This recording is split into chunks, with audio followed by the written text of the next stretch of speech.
Breaking news తిరుమలలో అపహరణకు గురైన అభయ ఆంజనేయ స్వామి విగ్రహాన్ని కేవలం 15 గంటల్లోనే పోలీసులు స్వాధీనం చేసుకుని తిరిగి యథాస్థానంలో ప్రతిష్ఠించారు.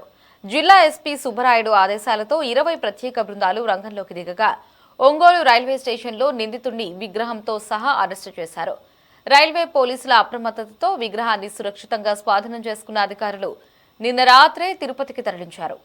అనంతరం ఆగమ శాస్త్రం ప్రకారం ప్రత్యేక పూజలు నిర్వహించిన టీటీడీ అర్చకులు తిరుమల మొదటి ఘాట్ రోడ్లోని 7వ మైలు వద్ద భక్తుల సమక్షంలో విగ్రహాన్ని పునః ప్రతిష్ఠించారు.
పోలీసులు చూపిన వేగవంతమైన దర్యాప్తు, టీటీడీ చేపట్టిన చర్యలపై భక్తులు ప్రశంసలు కురిపిస్తున్నారు.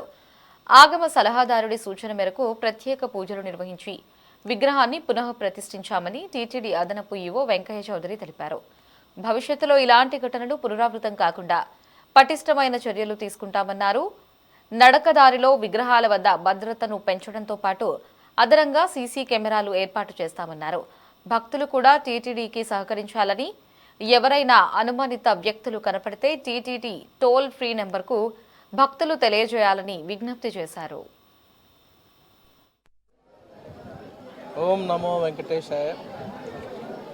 మీ అందరికీ తెలుసు, నిన్న మార్నింగ్ ఒక భక్తుడు ఇక్కడ మన 7వ మైల్ తిరుమల నుంచి తిరుపతికి వెళ్ళే ఘాట్ రోడ్లో ఆంజనేయ స్వామి స్టాచ్యూ కింద ఉండే చిన్న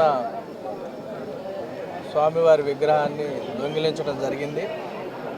బట్ జిల్లా పోలీస్ యంత్రాంగం కానీ మన విజిలెన్స్ మంచి కోఆర్డినేషన్ ఎఫెక్ట్ తోటి వితిన్ 14 అవర్స్లో ట్రేస్ చేసి పట్టుకొని వచ్చి విగ్రహాన్ని కూడా మళ్ళీ టీటీడీకి ఇవ్వడం జరిగింది.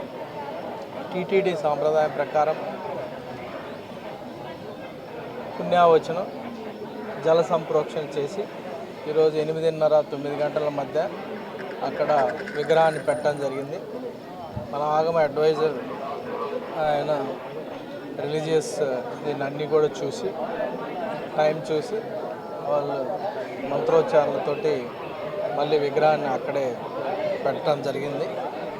సో దీని ద్వారా మనకున్న టెక్నాలజీ ద్వారా ట్రేస్ చేసి వితిన్ నో టైంలో చాలా పగడ్బందీగా ఎఫెక్టివ్గా వాళ్ళని ట్రేస్ చేసి తీసుకురావడం అనేది చాలా సంతోషకరమైన విషయం. అలానే మనం భవిష్యత్తులో ఇటువంటి జరగకుండా కొన్ని చర్యలు కూడా తీసుకుంటున్నాము. గ్రిల్ ఏర్పాటు చేయటం, అలానే మనకి ఘాట్ రోడ్లో, డౌన్ ఘాట్ రోడ్లో కానీ అప్ ఘాట్ రోడ్లో కానీ ఇటువంటి చాలా చోట్ల భక్తులు చాలా చోట్ల పెట్టి చాలా ఇయర్స్గా ఉండి మొక్కుకుంటా కూర్చొని అక్కడ చాలా చోట్ల అటువంటి విగ్రహాలు ఉన్నాయి. వాటన్నిటిని కూడా ప్రొటెక్ట్ చేసే విధంగా చర్యలు తీసుకోవడం జరుగుతుంది. అంటే గ్రిల్ ఏర్పాటు చేయటం, ఇప్పటికే ఉన్న కెమెరాలను ఇంకొద్దిగా ఎఫెక్టివ్ కెమెరాలను వాడటం, పూర్తి స్థాయిలో విజిలెన్స్ కంటిన్యూస్గా మానిటర్ చేయటం జరుగుతుంది. అలానే భక్తులకు కూడా విజ్ఞప్తి, అందరికి కూడా ఇవన్నీ కూడా ఎప్పటి నుంచో ఎప్పటి నుంచో పూజలు చేసుకుంటూ ఓవర్ ఏ పీరియడ్ ఆఫ్ టైంలో ఎవాల్వ్ అయి ఉన్నాయి. కాబట్టి భక్తులు కూడా గౌరవించాలి. ఇక్కడున్న సిస్టమ్స్ కానీ ఇక్కడున్న వాటిని కూడా వచ్చేవాళ్ళు కానీ, అలాగనే తోటి భక్తులు కూడా ఏమన్నా అటువంటివి ఉంటే మనకున్న టోల్ ఫ్రీ నంబర్కి చెప్తే అది ఈజీగా మనకి ఇమ్మీడియట్గా యాక్షన్ కూడా తీసుకోవడం జరుగుతుంది. దానితో ఇప్పుడున్న మనకి మనకున్న సర్వేలెన్స్ సిస్టమ్ ద్వారా కూడా ఆబ్వియస్గా ఎవ్రీ యాక్టివిటీ కూడా మనకి క్యాప్చర్ అవుతుంది. ఎటువంటిది జరిగినా కానీ ఇమీడియట్గా ట్రేస్ చేసే మొత్తం మెకానిజం కూడా మన దగ్గర ఉంది కాబట్టి ఇటువంటి వాటిని ఈజీగా ట్రేస్ చేయగలం, మళ్ళీ కూడా రిట్రీవ్ చేయగలమని ఈ సందర్భంగా తెలియజేస్తాం.